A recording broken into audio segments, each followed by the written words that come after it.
Oh, that this too solid flesh would melt, thaw and resolve itself into a dew. Or that the everlasting had not fixed his cannon against self-slaughter.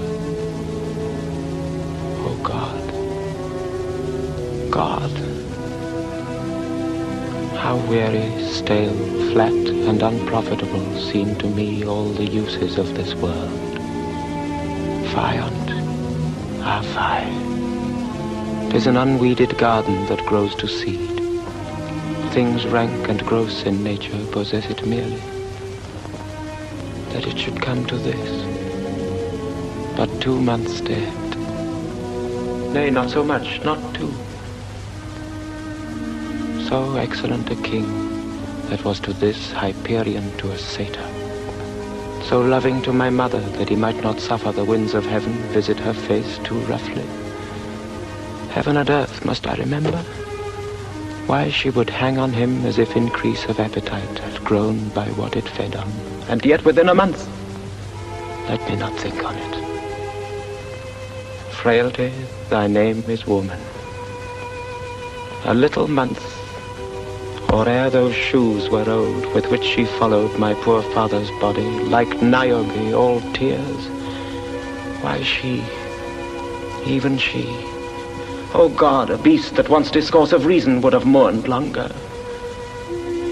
Married with my uncle, my father's brother, but no more like my father than I to Hercules.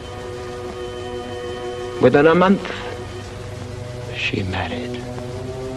O most wicked speed to post with such dexterity to incestuous sheets. It is not, nor it cannot come to good. But break my heart, for I must hold my tongue.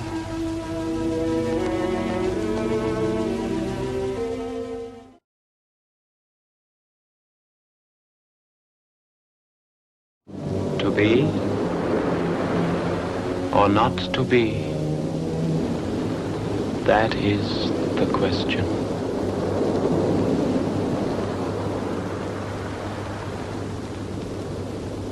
Whether it is nobler in the mind to suffer the slings and arrows of outrageous fortune, or to take arms against a sea of troubles, and by opposing, end them. To die, to sleep no more, and by a sleep to say we end the heartache and the 1,000 natural shocks that flesh is heir to. 'Tis a consummation devoutly to be wished, to die, to sleep, to sleep. A chance to dream. Aye, there's the rub. For in that sleep of death, what dreams may come when we have shuffled off this mortal coil must give us pause. There's the respect that makes calamity of so long life. For who would bear the whips and scorns of time, the oppressor's wrong, the proud man's contumely, the pangs of despised love, the law's delays, the insolence of office, and the spurns that patient merit of the unworthy takes, when he himself might his quietus make with a bare bodkin? Who would fardels bear, to grunt and sweat under a weary life, but that the dread of something after death, the undiscovered country from whose bourne no traveler returns, puzzles the will, and makes us rather bear those ills we have, than fly to others that we know not of.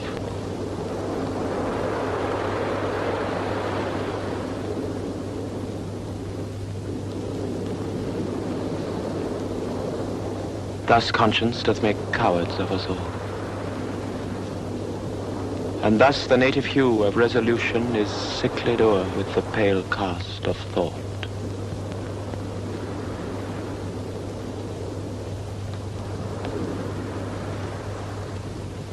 And enterprises of great pith and moment, with this regard their currents turn awry,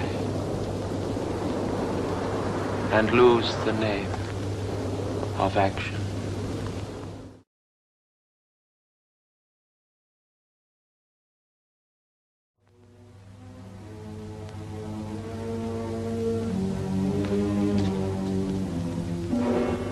Now might I do it, Pat? Now he's praying. And now I'll do it.